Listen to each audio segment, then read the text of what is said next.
Good morning and welcome to the Goldthwaite Guys podcast. Travis, good morning. Good morning. It's a great morning. Great morning to be a Goldthwaite Eagle. Yeah. Coach Howard, we have you here this morning. Thank you, Coach. Yes, great to be here. Man. Bright-eyed, ready to go to work. Yeah, I hear you. What a night. Hey, I'm telling you what, I feel sorry for the deer hunters in Mills County this morning because I don't think with the noise last night there's a deer within 3 counties. And that's okay. That is all right. Yeah. Well, let's we got a lot to unpack. Let's talk about, first off, the night that was last night, and then we got a couple of weeks we got to catch up on. Travis was out a little bit last week, been sick for a little bit, and just guys, we're busy. We got lives and families and churches and things going on. So, but we got some catching up to do because a lot has happened since last time we had a podcast. In fact, we have 3 district champions, 4 really, counting Goldthwaite girls cross country. Yeah. And, so they did good at state, too, huh? Yeah, did good at state. So there's so much to catch up on, but we don't want to lose the momentum of last night. If you've been under a rock, our Goldthwaite Eagles last night beat the number 1 team in the state. Shut them out. And listen to this, Coach Howard, and I want to get your response to this, but this is what was on TV last night about our Goldthwaite Eagles. Can I bring you to one more 2A score from tonight? Yeah, and I'm wondering if I need a panic button for it. It's a bit of a shocker. Yeah. The number 1 team in 2A Division 2 tonight has fallen to Goldthwaite as Goldthwaite beats Mart 46-0. Yeah. And it snaps Mart's 50-game district winning streak.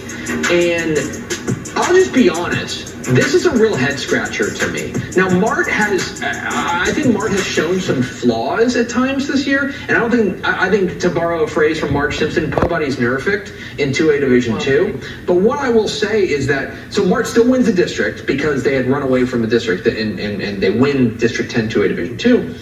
They probably still enter Region 3 as the favorite, I guess. But this should probably sound alarm bells. You know, this is only Kevin Hoffman's 2nd district loss ever. He's 50-2 in district. That's what I'm wondering. Was everyone injured? Were they playing folks from the stand? Now, credit Goldthwaite. Credit Goldthwaite. Yeah, that's a great win. Anything from that. That's a great win. That's a playoff team, and you want to talk about brimming with confidence hitting the playoffs.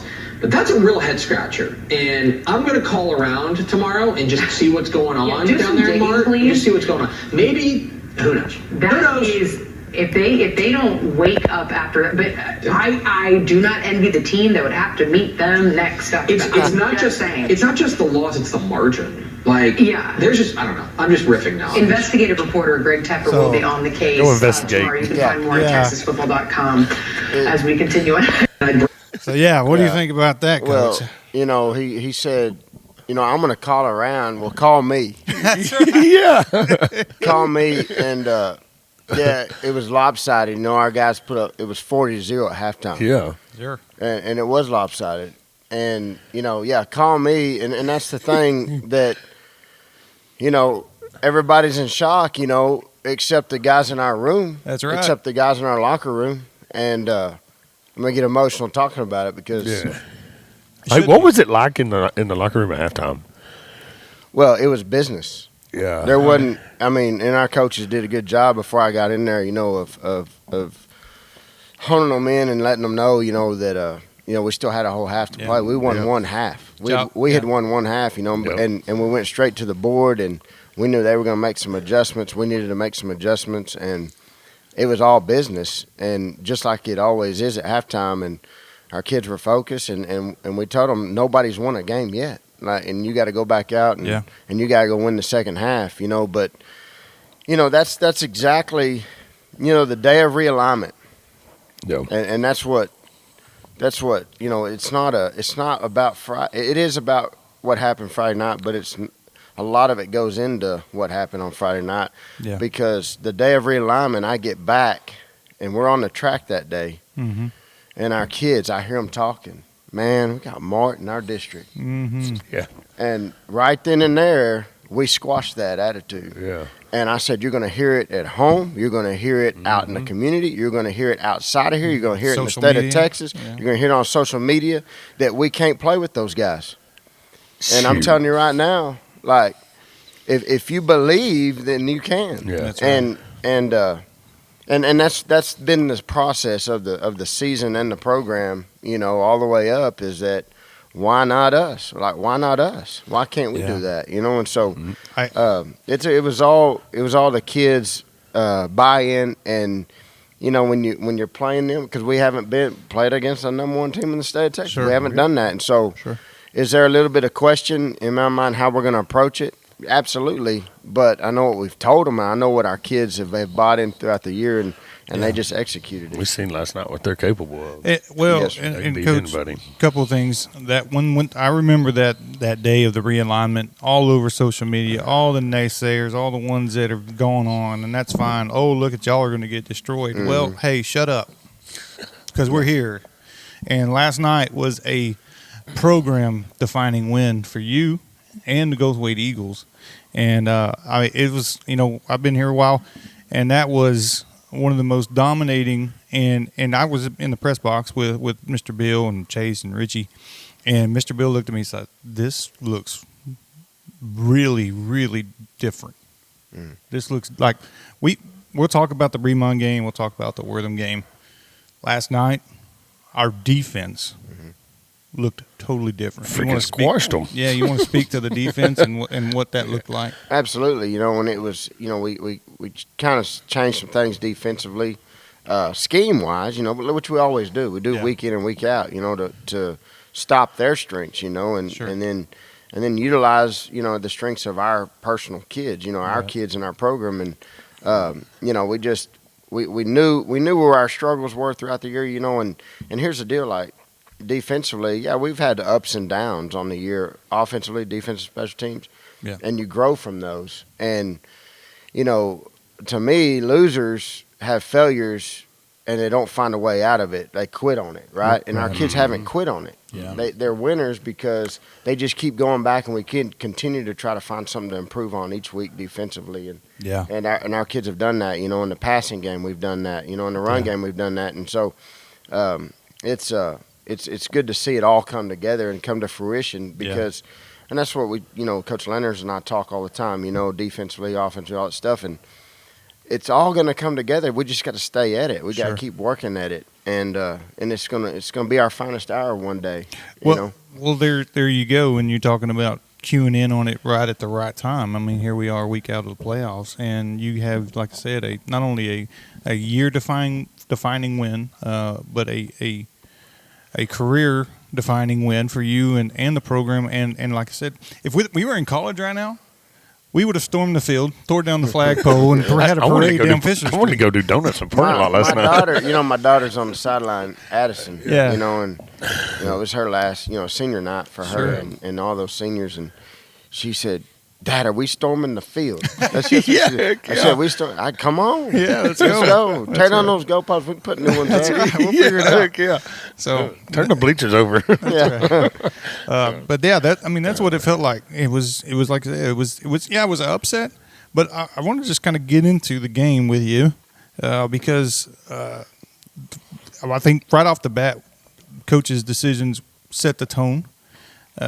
We won the toss and elected to receive and get the ball immediately and guess set the tone offensively, and that was awesome. And our first drive was special. So we'll talk about kind of the first real 3 scores of that game. What did it look like to you? Well, I'm still a defensive minded guy. Yeah. I grew up coaching defense in my early in my career. But so I'm a big believer in deferring to the second half because I like to score going in. I want to score going in to half, and then double them up, come back out, and then go score again. We feel good about our adjustments a lot of times, on what they're trying to do. But we've had a lot of success early in I guess throughout the year of scoring on our first drive, and two, we liked what they presented to us defensively, and so we thought, we could get a lot of double teams in the middle, and we thought we could move them in the middle, and we wanted to make a statement, and really, I don't know if you remember, we went 3 and out on our first one. That's right. We went 3 and out and, tried to screen pass, had it set up, and it didn't happen. We didn't get the block and all those things, but we liked what we saw, offensively. And I want to speak to that. It's 3-and-out, yes. And Luke put a beautiful punt on them and pinned them down. Yes. And then our defense took over. Yes. And I want you to go from there. Yes, and so, you take the ball and you go. We had a good kickoff return. The first return was a great kickoff return, got to midfield. So you automatically won the field position game. Right. And if you're not going to score on the first drive, you dang sure want to gain field position. Right. And so they were going to have to drive, 90 or 85 yards to go score. And, we got them to punt. And then, again, had great field position, then manufactured a drive to go in. Well, they punted, but it was a 3-and-out too. Yes, sir. I mean, so that was a good thing for our defense to not waver and to meet the challenge. And, they punted, and it was a terrible punt. I think we got it back at the 50. Yeah, right at the line of scrimmage. Right back there at we got it back to, at the 50. And then, had a big play. Right. Had a big play with Landry, up the middle. And I think it was 2 plays later, we got him Punched it in. Yes, got him out. Untouched. Yeah. Yes, sir. And So that kind of woke them up, woke us up. Sure. Like, hey, we can do this, We can do this, yeah. And so we just never looked back after that. And I think Landry ran so hard last night. Luke, I'll tell you, Landry and Luke, they weren't going to be tackled last night by one player. No. And I noticed that. It's like they're running hard, and they're running, they were running mad. Kind of old expression is they ran mad. And like I said, they didn't have too many times where it didn't take. It was more than one or two, or more than two. It was a group of Mart players that were on the tackle. So that was third score in, Coach. I'm sitting here thinking, man, I sure hope Bremond doesn't re-happen, because that's what happened in Bremond. We got up maybe 2 scores, maybe 3. And I was like, man, let's keep it together. Let's keep the momentum. And so first quarter's over. What are you thinking? Well, I'm thinking, really, Yeah, I know. Put you in there. I'm not thinking what happened at Bremond. That Bremond deal was turnover generated. It was. I said and I told them all week we got to just take care of the football. Take care of the football, and we'll be in the game.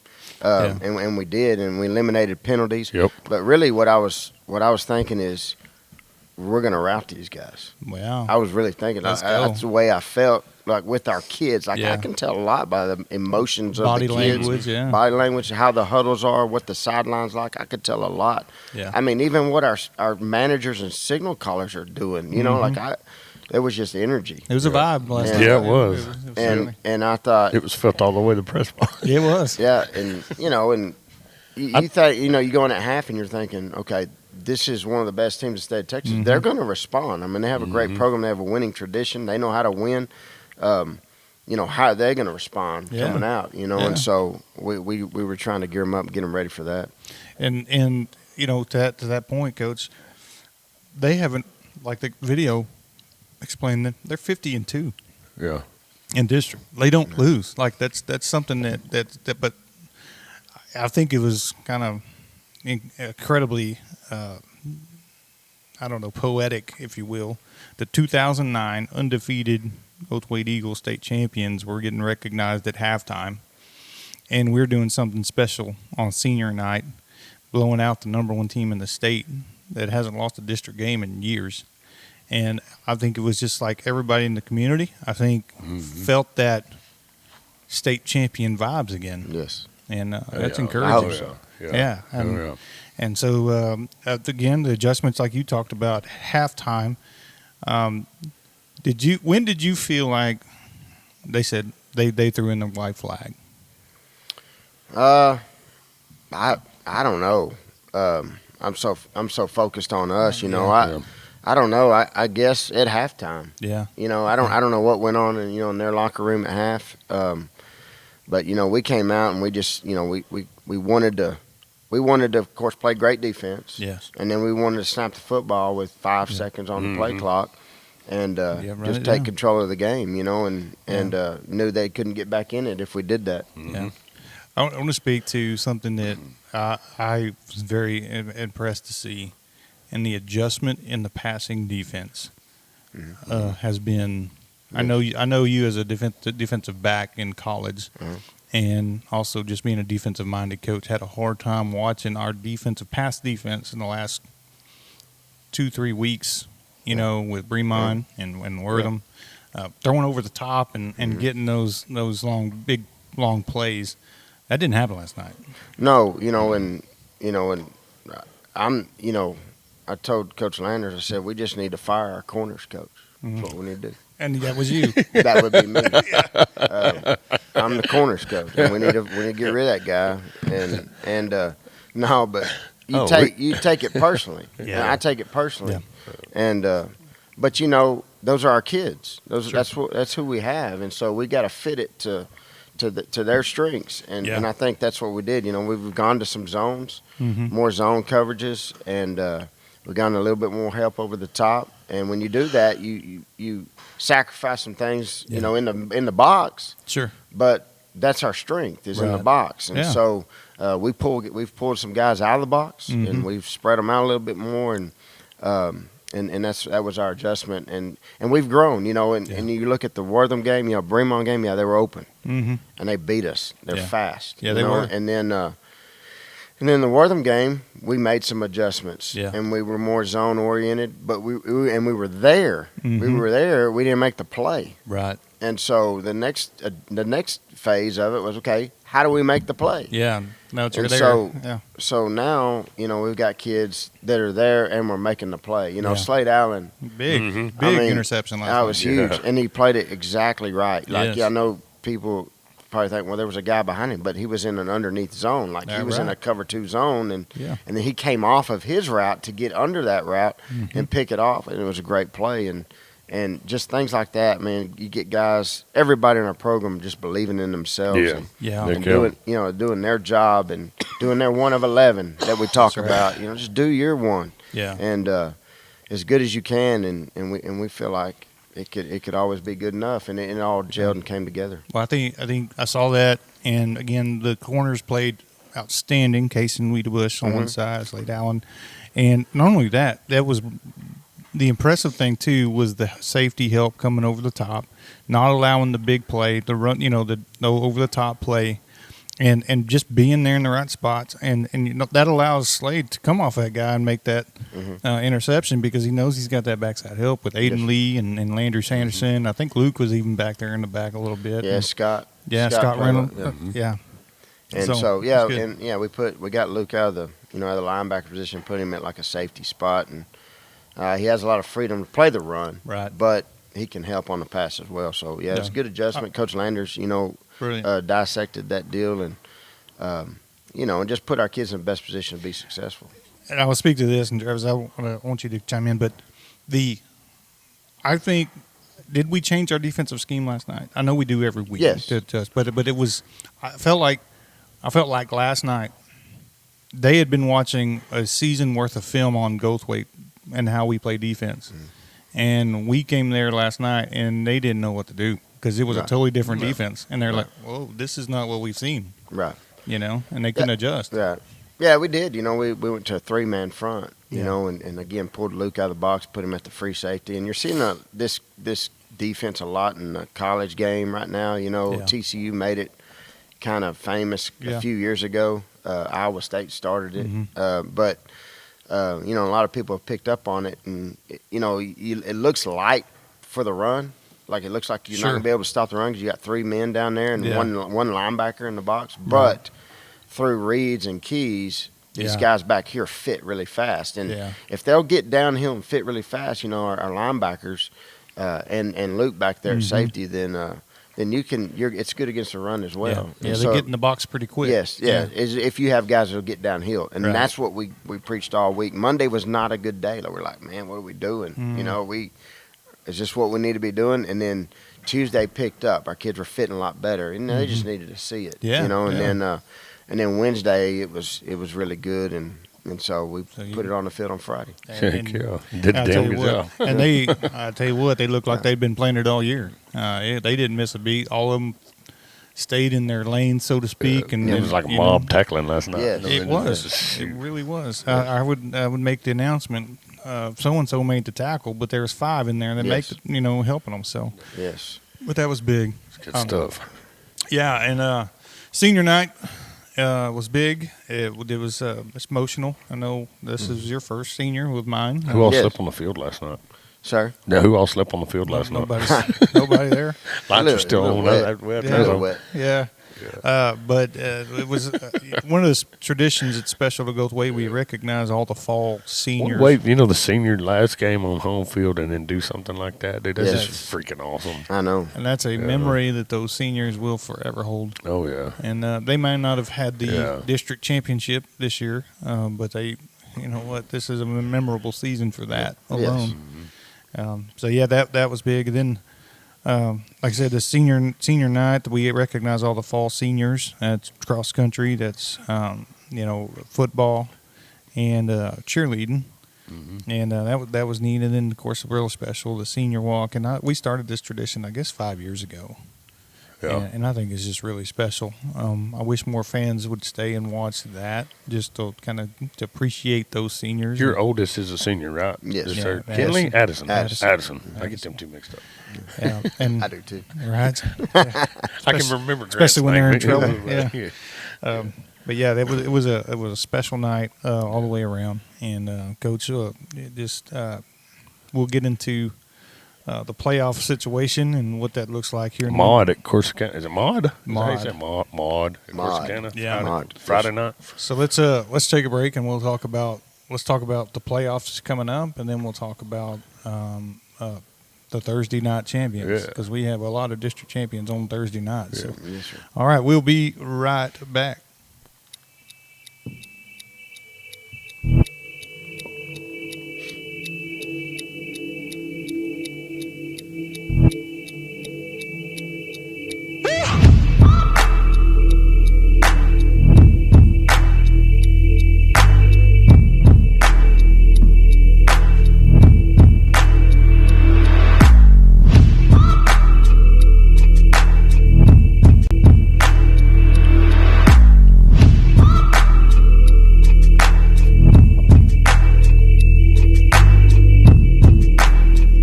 Welcome back to the Goldthwaite Guys podcast.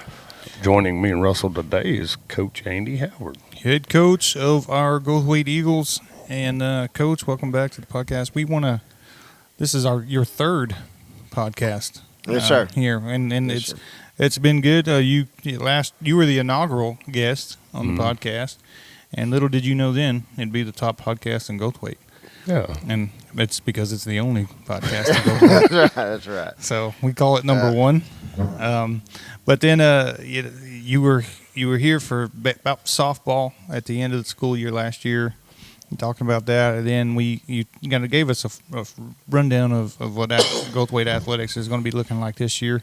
And then State champion football team. yeah, and then we got to talking about this year, your second time on the podcast. Talking about the football team. It was right about 2 days, I believe, we talked about, and kind of Yes. getting us ready for what to expect in this year. And now here we are at the end of football. And No, we're not. well, at the end of the football regular season, I District, should say, I should say district, that. yeah. That's right, because We got a long ways to go. that's boy. right. And so we want that. And so that we wanted you on here to talk about your season as a whole, and kind of get forward and look forward to the playoff matchup that we have. We'll be playing the Mod Cardinals. And again, that'll be. You ever seen a cardinal fight an eagle? Doesn't go well, I'm sure. I'm gonna Google that. And see how that works out. Yeah, Let's see here. Send it. Yeah. Let me get on this here. But it will be at Corsicana on Friday, November 15th at 7 p.m. Now, listen, if you're going to buy tickets, you need to make sure you do it online, because you will not get them at the Yeah, they don't take stadium. no cash there for nothing, I don't think. Right, and there's going to be a QR code that we're going to send out too, that they Yeah. can just scan and pay for them there too. You know, I know there's Yeah. a website on there, Sure. on social media somewhere that's out there, but It is CISD.org/athletics, and I'll post that here on the video here on the podcast. That way you see it. That's the only way you can get tickets. So you need to do and they're it there. cheaper. They're cheaper the Yeah. earlier you get them. I think if you wait till Friday after 1 o'clock, they're going to go up $3. So Okay. it's $5 ticket now, Correct. and then after 1 o'clock on Friday, it's going to be $8 ticket.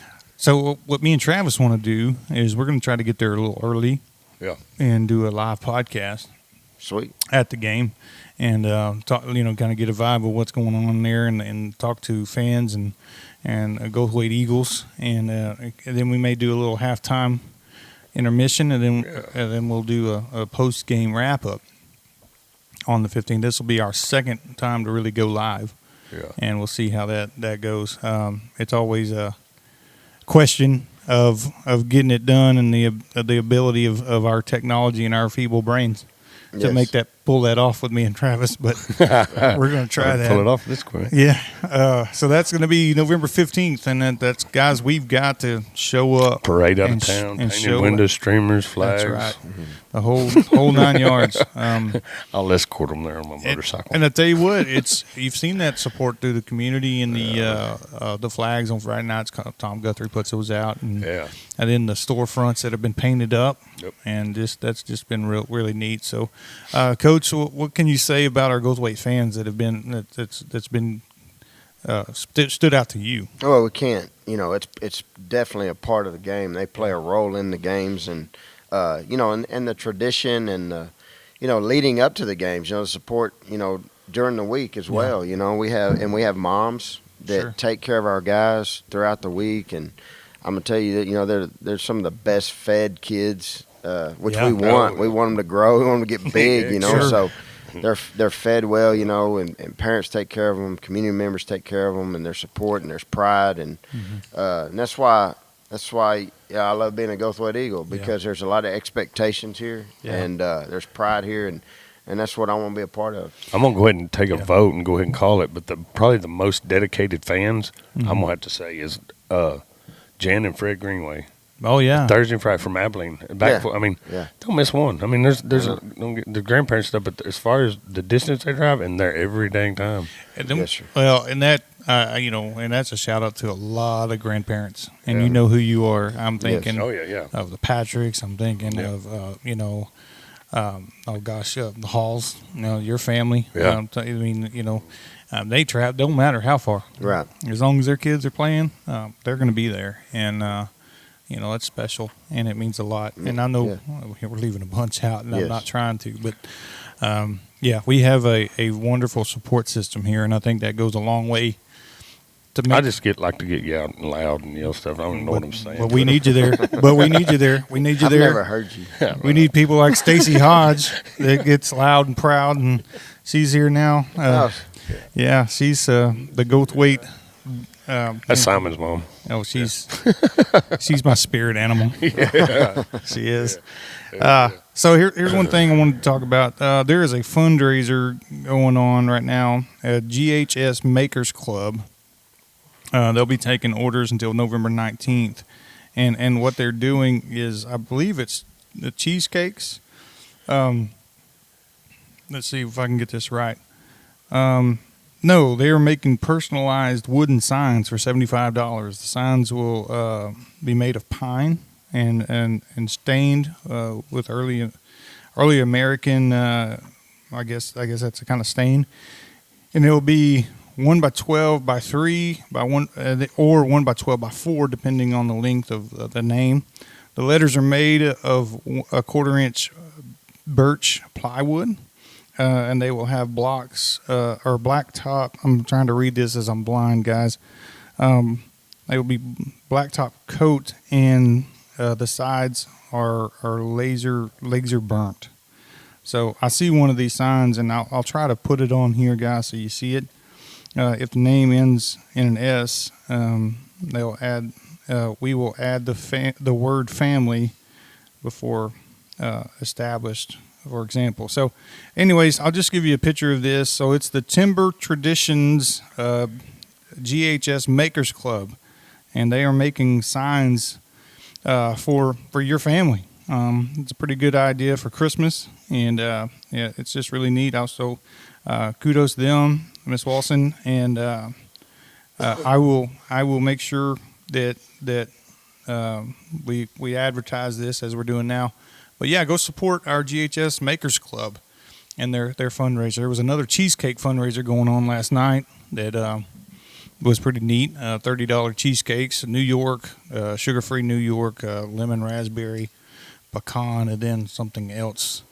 And that fundraiser is going on right now, and you can order them. I guess call up the high school, and they'll get you squared away on that, and then you can they'll pick them up the 21st and 22nd of November, right before Thanksgiving. So that's what's going on. Other things that are going on in the community this week is food banks.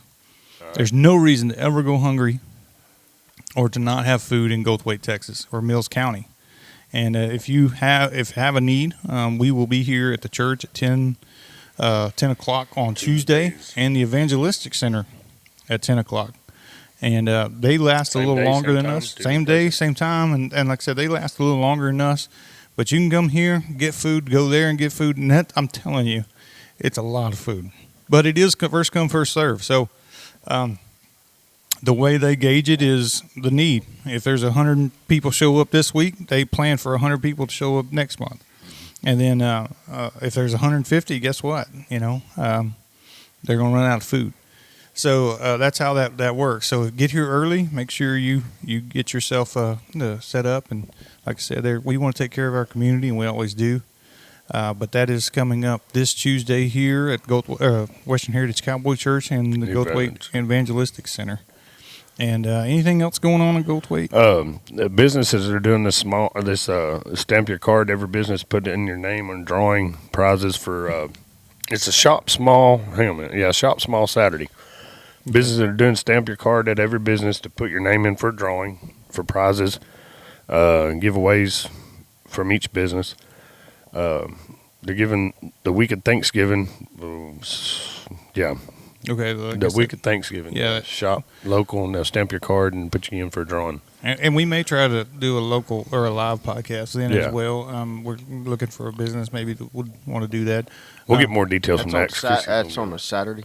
Yes. Yeah, the week before, Saturday before, I guess. Yes. We're Thanksgiving, the week of Thanksgiving, to get your card stamped. Saturday is can you read on that? Yeah. I believe it's at Saturday. Yeah. We'll get more details. Okay. And Thanksgiving is the 28th this year. It's the last week in November. So, just FYI. So, I guess that Saturday would be the 23rd, and that way everybody kind of be aware of that. And it's that time of year. It's getting colder. It's getting nicer. We had the big opening season deer season last weekend, and the hunters appreciation lunch. Yeah, I never go to that, and I think it's a really neat thing. But we have Coach Howard here, and we're talking football, and that's what we want to talk about, because that's what on everybody's mind. And we're excited about that big win last night over the number 1 state-ranked Mont Panthers. Man, I was talking smack to their coaches at halftime. This coming out of the press box. Not you. Yeah, I was like, hey, what y'all doing? I mean, where's he got? We got hold him back in the locker room, and that lady's like, and I was like, man, I better shut up. Not Travis. But before we get into Thursday, man, I wanted to get on the field Thursday and throw that guy's hat for him on one time. I don't know. Let's talk about the fiasco that was Mark Thursday night. Yeah, Blaine was holding. I mean, it was clear on that one. He got a penalty, and then I was like, man, I was telling Travis Long, Brant's dad, I said, he's holding. And then when they threw the flag, I said, no, it was a clean hold. That was a clean hold. That was a clean block. He's like, man, that was the best officiating we've had all year, I thought. That was from the coaches? Yeah. From the coaches? Yeah. I thought it was awesome. I agree. There was a few of them that was questionable, but. Well, I mean, they're not going to get them all. Yeah, they knew they weren't going to call anything unless it was blatant. Yeah. So let them play. They did good. Yeah. So so the guys are talking about, Coach Howard and Travis are talking about Thursday night. We went to Mart, and our 7th grade actually went to Cisco and beat a tough Cisco team twice. I think the first time it was like 6-0, and this time was what, 14-0. 14-0. Yeah, we doubled up on them this time. Yeah.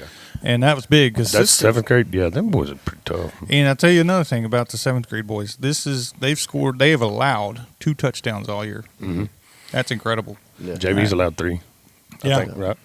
So that's yes, Junction. Yes. Yeah. Very first game. Mm-hmm. That's incredible that we can say that. They just had their head up their butt over there that day. looking at the teams of a whole season, saying we're only going to give up 2 touchdowns, and that was the first game of the year. Yeah. Right. Yeah, our 7th grade, they let the Deeds boy from Sin Saba run 2 touchdowns in. Mm-hmm. Other than that, they've blanked everybody. So great job to our 7th grade district champs, and that's been hard for them to find games. Yes.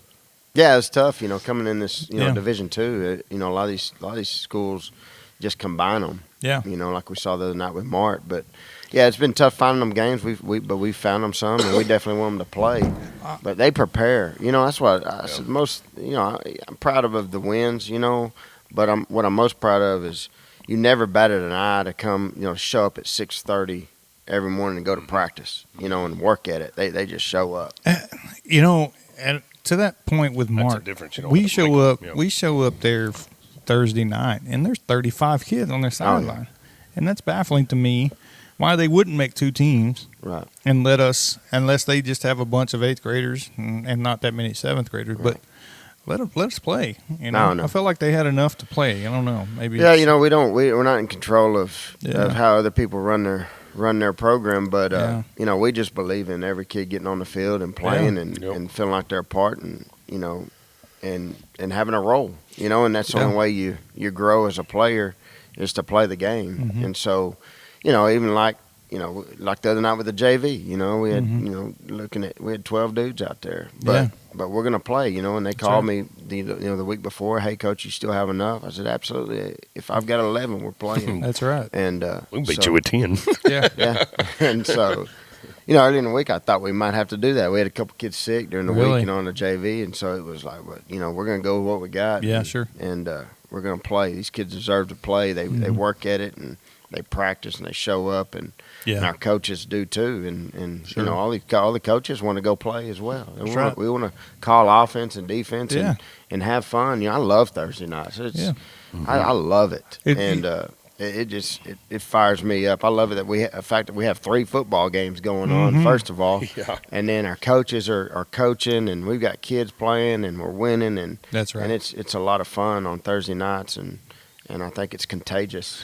I think, I don't know how many games are in a season as far as, non-varsity games. I would say, let's just say 10. Yes. Well, eighth grade or 7th and 8th are guaranteed 8. They could play a 9th if you could get it in. Okay. If you during your bye week, we always try to find a 9th game. Yeah.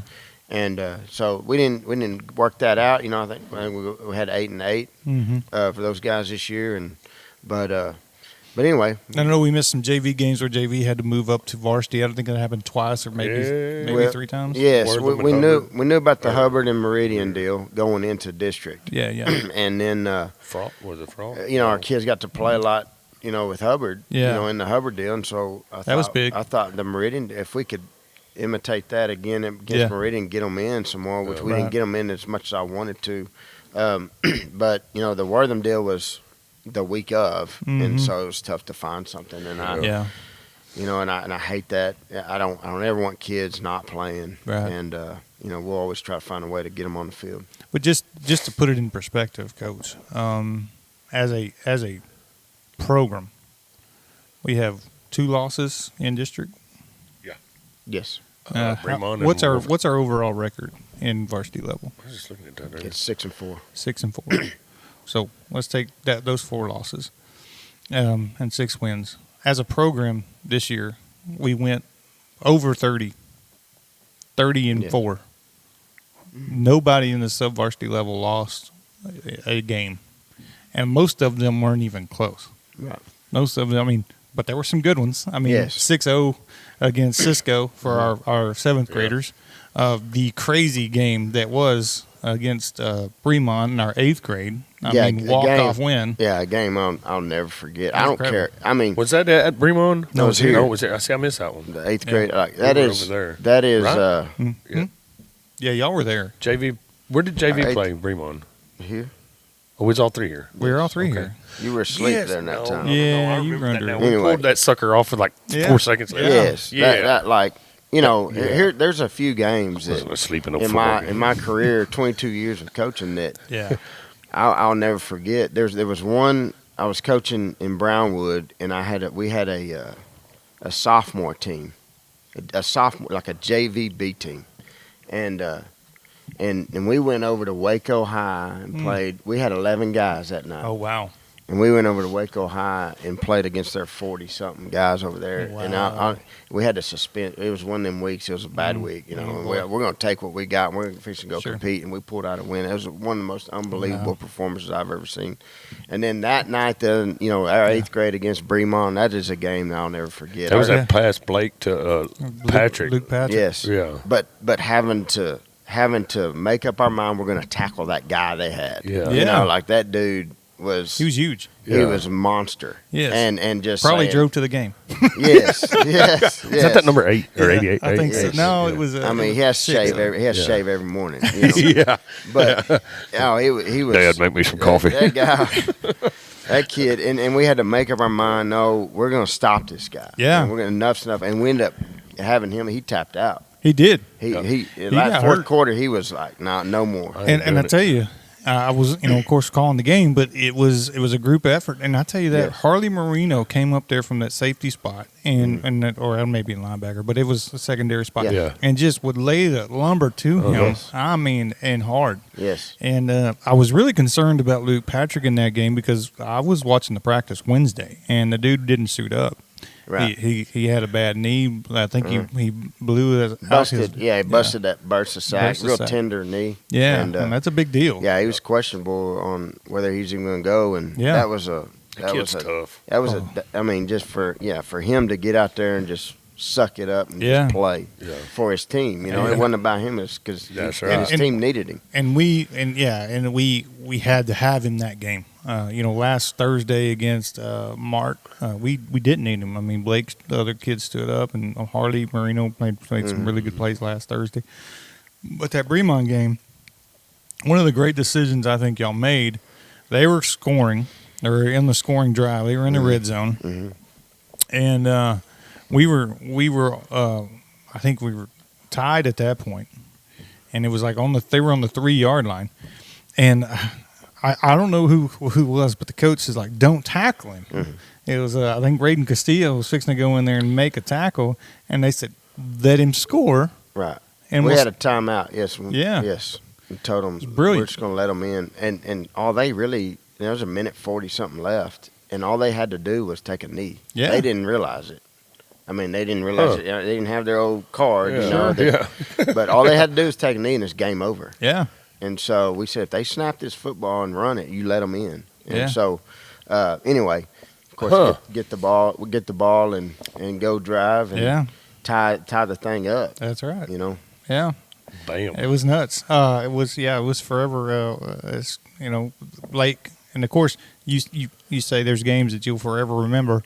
I think also you will always remember this game because that was your boy back there throwing the ball. It was a dad moment. That was part of it. Yeah. Part of it. Yeah. And I always thought coaches, kids, kind of get the bottom end of the stick. Because when I'm out there, yes, I'm watching him, but he's just like all them other guys. Yeah, you got to manage the game.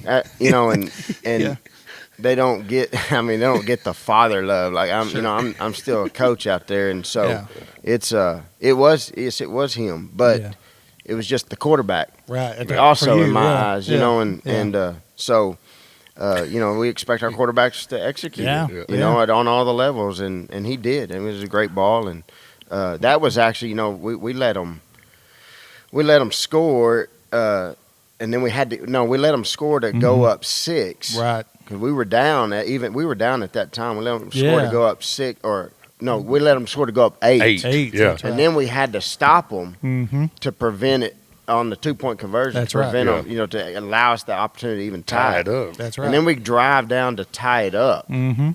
And then they get the football back. Right. And then they start throwing it. We get the pick. That's right. Harley gets an interception, That's which right. gives us one play. Yep. One play There was like 4 seconds on the clock. And they go zero coverage. They go man coverage, which is, I'm just telling you.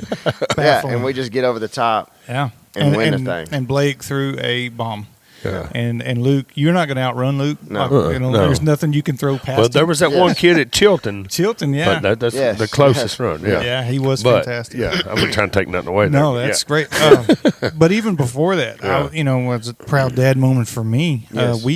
That drive that we needed. I mean, there was some really key throws and passes. Drew caught some balls on the sideline there. Caught one as a third and maybe in a fourth. I can't remember. 3rd and 3, 3rd and 4. And him coming across slanting, and Blake just was throwing darts that night, and Yep. he was putting them on the money, and so yeah, it was some big plays by all the way around. I mean, going back, even we went to I believe we were at Wortham, and Andrew Arciniano made some huge plays in that game, and throwing over the top, getting aggressive on defense. I know he overstepped some bounds. But he sure didn't take anything. I think he's grown a lot this year. So that was kind of and I'm talking 8th grade, talk about 7th grade. I mean, it's hard to really talk about them because they dominated almost every game. Oh, yeah. Right. They have some good key ingredients. They're well-rounded. They have some key ingredients at every position. Yeah.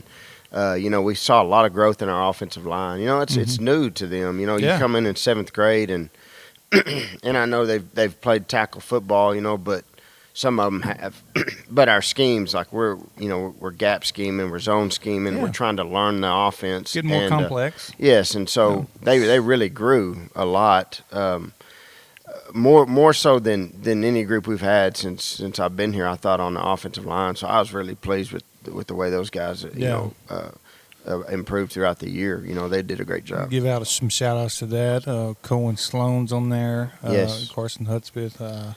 You got Skylar Smith. Wiley Dallas. Yes, Dallas. Hudspeth. And Aaron Venegas. Venegas, that's Alex, it. And so anyway, we those guys did a great job. And I tell you, I think you got a special running back in the backfield on that 7th grade with Bentley Perry. Yes, great vision. Great vision and decision making. He runs low to the ground. I like that. Yeah. And he has really, really, really good vision. He does. And and he's got that extra gear. He can hit it and get going.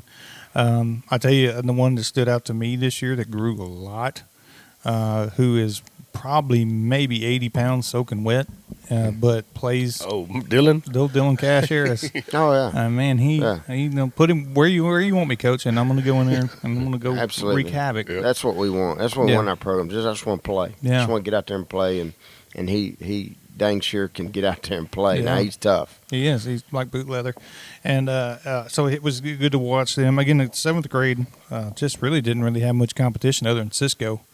I guess San Saba would be a pretty decent game for them, but again, that was early on, and I don't think they had it figured out. But man, once those guys realized Flint Bridges, and they could play, man, they full throttle. Yes, and they were impressive. The JV, get into that. The JV just, again, kind of that same way. They were pretty much undefeated all year. Really didn't have many games that were close that I can remember. No. But they were pretty dominating for us this year with just 12.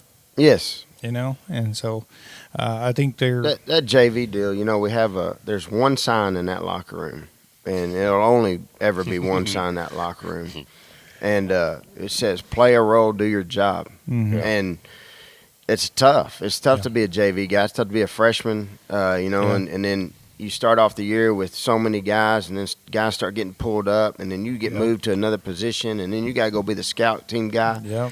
And, your reward is that Thursday night, but a lot of your job or your role is, yes, to improve as a football player in our program and to be accountable and show up, but they're not getting the pep rally. They're not getting the team lunch. They're not getting the pat on the back. They're not getting in the paper, so – they're the little redheaded stepchildren. Yeah, they are, but we try to take pride in not treating them that way. But in the back of their mind, golly, I'm doing all this work, and they get to play on Thursday nights, and that's their reward. That is your reward. But if you can just if you can just play your role, know your role, and do your job the best you can, it's going to benefit you tremendously on down the road. Yeah, and and a lot of things you don't think about, but us being a small school, they got to line up against the varsity every week. Yes, and that that's a whooping. That's good for them. It's great for them, but it's like, darn it, man, But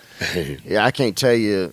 They can handle it. The reason our varsity beats a team in March is because we have a JV that can compete against our varsity every single day. Yeah. And they give us a good look. Yeah. I don't think Mart's getting the same look. I don't think anybody in our district is getting I know they're not because we're playing them, right? Yeah. Right. They're not getting the same look our guys are getting. That makes us better That's right. on Friday nights, and that's a part of that role playing. Right. I tell our guys, the varsity didn't win that game. We all won that game. Mm-hmm. All of our coaches won that game. Our varsity won that game. You JV guys won that Friday night game. You helped them prepare. You have a role in the program, and that's to prepare those guys to be successful. I think looking forward in the future of Goldthwaite football, it's very bright. Very, very bright. And they're going to be they're going to be fearing us. When you get three district champs, and not only district, the way they won, in this district more than any other, because we're so small, one or two good athletes, really good athletes, like the running back from Bremond, yes, can win you a game. Absolutely. And so the way we win as a team, and I saw this happen throughout the year. I saw Kenton, Clifton get more comfortable making throws. They win as a team, and on the 7th grade, they win as a team at the 8th grade level. And then it's not just one athlete. Right. We are a good football program with good football teams. I will take a good football team over a good football player any day. Or, you know what I mean? Yes. I'm not trying to be we have a bunch of great football players, but it's a team effort, and I think it's really important. And so the future is very bright for Goldthwaite and moving into the next little bit of seasons here. And I don't know what to look like, what 6th grade looks like. I'll tell you this right now, 3rd and 4th grade, as we speak right now. They're playing at Bangs, I think. They're at Bangs. Yeah. And then the 5th and 6th grade are at Bangs playing their Little League Super Bowl. Yeah. Right. So that'll let you know that we dominated in the Little League to the point that we're in a Super Bowl. So that's big. Well, I'll tell you this too. Our 6th grade, we have 6th grade athletics. I don't know if these other opponents are doing that, but our two coordinators, Coach Edwards and Coach Landers and myself, we go to 6th grade athletics every single day. And so our kids are learning our schemes. They're learning how to stretch. They're learning how to line up so that hopefully when we turn around in 7th grade, they're way ahead of the game against our opponent and learning our formations, all that stuff before we get into that football year, they're learning our schemes. So I think that's a big deal on getting us started off on the right, right foot. And then also, I can't thank the parents enough, with those middle school guys of getting them up there every morning. It takes commitment on their part too, to get them up there, And speaking on that, we feel like success breeds success, and what I tell our guys all the time, you got to stay humble and you got to stay hungry. That's you got to, and you can listen. Sometimes you can listen to too much noise as well. So you got to stay humble and stay hungry. And we got to put our foot on the gas, and you guys can't stay on the gas. You tell me I need to be quiet. Don't make too much noise. Is that what we're saying? I need to be quiet. Yes, you talk to yes. Right, We'll say too is Travis and you parents give them 2 scoops of protein every day. We gotta get big. Yeah. We gotta get big. I gotta Dude, I figure out. ordered a whole bucket of stuff for Blaine. He's I'm like, dude, eat 2 burritos this morning. We got and I need to talk to you on another level about that, because my kids just can't stomach the protein stuff, and so I don't know what to do. I'm just going to start giving them just red meat every meal. Absolutely. Grind some corn. It's those are supplements. So you're supplementing what they're not getting. Sure, so if you cook a 5-course meal, then they're gonna get it. Well, put a salt mineral block out. I don't know if you know my wife, but we can't afford that. I hear you. All right, Coach. Let's talk about the future here as far as next week. and we will be playing the Mon Cardinals. Let's talk about a little bit of them. Their record is 6. They were 6-4 this year, just like us. But let's talk about how that happened. So they lost to Hawkins at Hawkins. That's Northeast Texas. I fished in Lake Hawkins. It's a beautiful lake. Really good bass. Bunch of hillbillies. Yeah, they are. But they beat Mon 74-16. Wow. First game. Hey, there's alligators over there. I mean, there could be a few alligator wrestlers. There is. I can tell you that story one day. But then Elysian Fields. They went to Elysian Fields and lost 50. We used to play them. Yeah. They lost 56-24 to Elysian Fields. And then Mount Enterprise, they lost 44-16. I mean, they're losing big when they lose. Yeah. Wait till Friday. And then they lost to Overton, another Northeast Texas team, 40-6. Yeah. And those are 3 away games. The one home game they had was against Mount Enterprise. But when you go their mentality that they're going to be good. But Overton's top 10 team. Yeah. Mount Enterprise is in that district with Overton. Okay. That's a good district. It's Northeast Texas district there.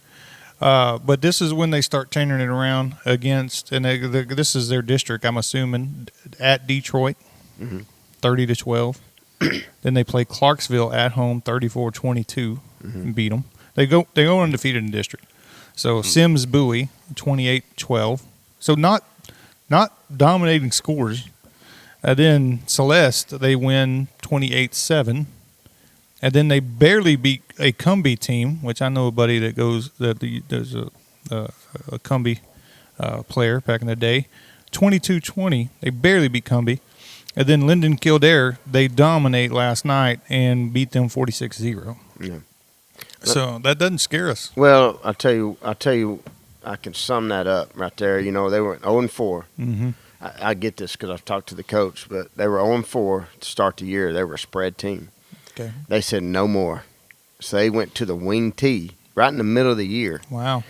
And the reason they're dangerous is because they're going to bleed the clock. Like they're going to snap the football. And you see the low scoring games. Yeah. Oh. They're bleeding the clock. Like they said, we're not spreading it out anymore. That doesn't fit our kids. We're going to the wing tee. We're gonna get 3 yards in cloud dust. We're gonna snap that football with 5 seconds left on the play clock, and we're just gonna get first downs. We're gonna keep the other team off the field. So that's why you're seeing low scoring games, and so that's why they're dangerous. You know, when you play a team like that, you gotta be good on first down. You gotta put them in second and longs and third and longs, and it's tough against that style of offense, but. You got to do that, and then when you do get the football, you have to move the chains as well. You have to not turn the ball over. You have to take care of the football, and then execute. You know, and understand that it's going to be a low-scoring game, and that's just part of it. But you got to take advantage of your opportunities. I like that, I can see that with the scores them being low. But I think it is advantageous for us knowing our offensive and our defensive line and the size that we have up front. And I don't know them, but I will put our offensive and defensive line size-wise against anybody probably in 2A. Yes. And you got Barrera, you got Hugo, you got Martinez, you got Jack Wetzik, you got Jacob Ross. I'm probably missing somebody. Coho. Well, yeah, exactly. But you get those guys just hungry after the football, and I think Hagen Greenway. They won't be able to. I don't think they will be able to get those 3 yards on a consistent basis against our linemen, and that's without putting anybody in the box. That's without our Luke Sandersons or Landry Andersons or Coho, like you said, or Hagen Greenway coming in there and stuffing holes. I'd really like the way we would match up against a running team. Yes, we do. We do. We just got to be good. You know, we got to be good on first down, and that's play like we did last night. Nobody's gonna beat us. Yeah. Well, and to one by one, and one by one. To that point, though, Travis, you know, I just seen something last night. It was just freaking phenomenal. I mean, it was nuts. They were, I'm still like, yeah. It was cool. I tell you what. Also to that point, Coach, I was going to say is if we score early and often when we get the ball, and we have the explosive playmakers to do that, Aiden Lee, Luke, Landry, we can get out and score, and then their offense is having to be on the field all the time. Right. And I think that's advantageous for us as well because, Yes. man, you say you want to run the clock, but when you're on the When offense, you're down, yes. you got to pass the ball. You Yes. got to make those decisions. So I think it's going to be exciting. I think there was a bad call last night. Was it number 33, Weeda Bush? I swear he caught that ball. Oh, Freaking Aiden put that sucker right. I mean, Yes. it was Case of there. Bush, he can make that kid makes unbelievable catches, in Yeah. practice, and he has great hands. Did but, it hit the ground? He said when he hit the ground, it fell out. It came out. Oh, So it is. Yeah, Darn it was it. hard to see from where we were. But I yeah, was gonna and that argue official, I thought at first, but then that official was right there in position. So Yeah. I thought, man, he saw He it. saw it. So He laid that sucker in there. Though. he did. Well, it was a big game. Again, by district playoff game will be against Mon, as we've been talking about, and they'll play here at Community National Bank and Trust Stadium in Corsicana, and that's Friday, November 15th, 7 p.m. Again, tickets are $5 right now, but they will go up, so buy them as soon as you can. And you purchase them online. You will not be able to get them at the gate. So you got to purchase them online at cisd.org/athletics to purchase tickets. And again, that'll be November 15th, 7 p.m. And we will probably put on the Facebook page when, you guys will be doing the prep rally and the parade and all that good stuff for our community. Hey, I think you can get tickets to the Cowboys game pretty cheap right now. I bet you can. I heard like $15 you could stand on the sideline with the coach and call two plays. $15, you might get a helmet. That's the way Might they're even playing get a right locker. now. Yeah.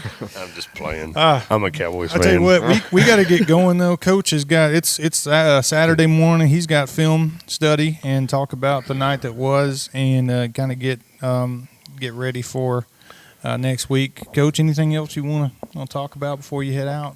No, I mean, I appreciate all the support, and I appreciate all the businesses that help us throughout the year, that help us fundraise, and parents and you guys for supporting us. I know appreciate your crew. In the box. Like, yeah. I'm gonna tell you, they think I'm telling you when coaches leave Goldthwaite and they're like, man, I felt like I was at a college atmosphere. Yeah. Is what I felt like. With the way you do the press box. And I tell you what, it takes a lot off my plate to know that you're just going to be there and you're going to show up and you're going to do what you do. And appreciate Chase and Chris and those guys that are in the box. It takes a lot of stress off me, knowing that we can focus on the game and not worry about all the other outside stuff. So I appreciate that.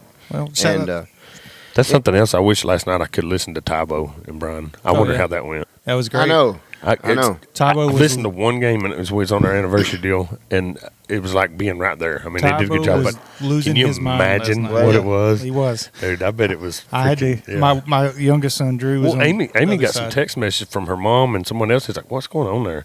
So Tybo's just like, I mean, it's like freaking.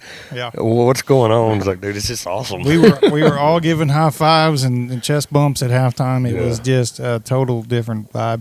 But kudos to Richie that just gets the arena The DJ, hyped up and jazzed up. Yeah. And some people like the music, some people don't. But you know what it does? Who would not like that Exactly. atmosphere? Like it's football. Yeah. Like get excited. Like I don't know who would not like music out there. And music makes everything better. So that's my opinion. Yes. But yeah, it changes the atmosphere, gets the kids jazzed up. Hopefully, gets them motivated, and just a little bit of inspiration or inspiring. And he has been doing that better and better. Sometimes I got to say, hey, you're doing too much, Rich. You just need to calm down. Let the game. Let Richie be Richie. Yeah. Let him live his best life. we as he would say. we have that, and then we have our band. It's just tremendous, you know. And then and then the student section. student right section. There, That's loud. Well, and that's something too. Kip Burr has changed our band to where I'm proud of our band and where they've done. And I think Chris Bailey's being athletic or being a former band director is going to just be a huge sounding board for him and a help for Kip. But I think, and I will say this for students that are wondering what to do, like they're maybe not be the athletic people and they just don't like athletics as much. And there's a lot of them out there. Go help and be a part of the Goldthwaite band. And do it. You can start at 6th grade, and go and do that. And I tell you what, watch some college games. There's nothing more exciting than a cool high school band or junior high, you know, that are just rocking and rolling. And so I want that here. I would love for, and Richie will say that, I wish the band would do more so I wouldn't, you know, so I can watch it again, because he spots for me, and he does a terrible job because he's always looking at what song he's going to play next. Terrible job. But it's the atmosphere in the stadium is what we want, and it's contagious. And I think, I mean, you've seen kids dancing on the field. You see the stands, the fans, and dancing and having a good time. That's what it's about. It's about going out there and celebrating and having fun, and we saw a culmination of that last night. Run out of air in the horns, too. Well, I got to get on Rich about Bad Boys. Man, that's my song. He did it last night. He did? Yeah, well, yeah. He was on it, Coach. That's when we're on defense. Well, I had headset on. Yeah. No, he Hagan Greenway's interception, Slade Allen's interception, and a couple sacks. He was there. Yeah. So he knew I want the Bad Boys playing. That's it, man. It was good. It was good. Well, all right. So housekeeping. If you want to connect with the show, how would you do that, Travis? GWaitGuys@yahoo.com. Email the show at gwaitguys@yahoo.com. Follow us on YouTube. Follow us again. Like I said, a good example. We had it tonight. This morning, we had an email from the GHS Makers Club fundraiser. We want to promote, and I think Travis, small business deal, shop, yeah. So we'll have Christy on here later. Yeah, Christy McCoy will be on. So we want to promote the businesses around town and be part and support this wonderful place we call home, and so we can do that by emailing the show at gwaitguys@yahoo.com. If you would like to subscribe to the show, we'd like you to do that. We have 92 subscribers. We want to get over 100, guys. So this is our 19th video. And let's get it up over 100 subscribers. A couple of weeks ago, we had Coach Landers on here, and he was wonderful.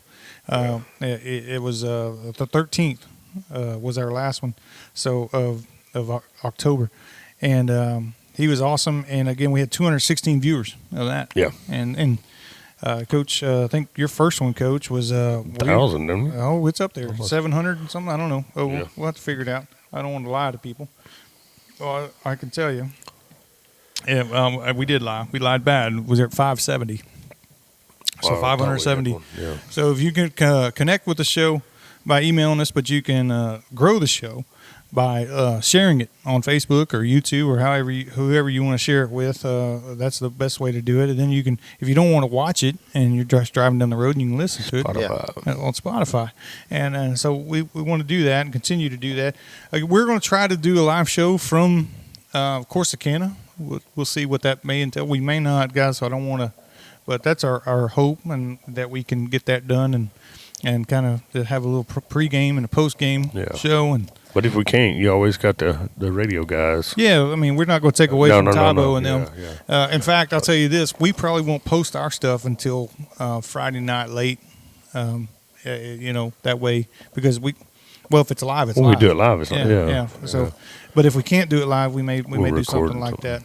But yeah, Coach, thank you again for being here and supporting. We want to support you. I think we have one of the. There's no doubt. I'm gonna say it. I know we have the best coaching staffs in Texas, and I'm just really proud of all of our coaches. Coach Howard, Coach Edwards, Coach Landers, Coach Head, Coach Hagee. Coach Jernigan, and I tell you what, they're top shelf, and that's just our football Jernigan team. does the best he can do, and that's about all. Oh, that's all we can ask for. Much a lot that's out all of we can ask for. Yeah, that's a good job. He's great. Coach, I'm thanks not going to again. tell him that, though. Travis, you have anything else? Man, that's about it, yeah. Okay. Well, we've had a wonderful time this morning, and what a great weekend to be a Goldthwaite Eagle. 4 district champs. We didn't even talk about the girls cross country in their state run. But how good was that? And I'm proud of those girls for that. The boys went even on to was it area regionals in Corsicana. So just a lot to be proud of. Girls basketball's kicked off, hasn't it? Girls basketball's kicked off. Playing here in just a little bit. Are they? Are they playing here? In Comanche. Oh, in Comanche. That's a big good day for a motorcycle ride to Comanche. And it's tell you what, those girls are going to be. They got another state running them. So it's a great time to be a Goldthwaite Eagle. And thank you guys for listening. Appreciate you, Coach, showing up. Yes, thanks great for time. coming. I knew you'd show up. I'm the one who flakes out all the time.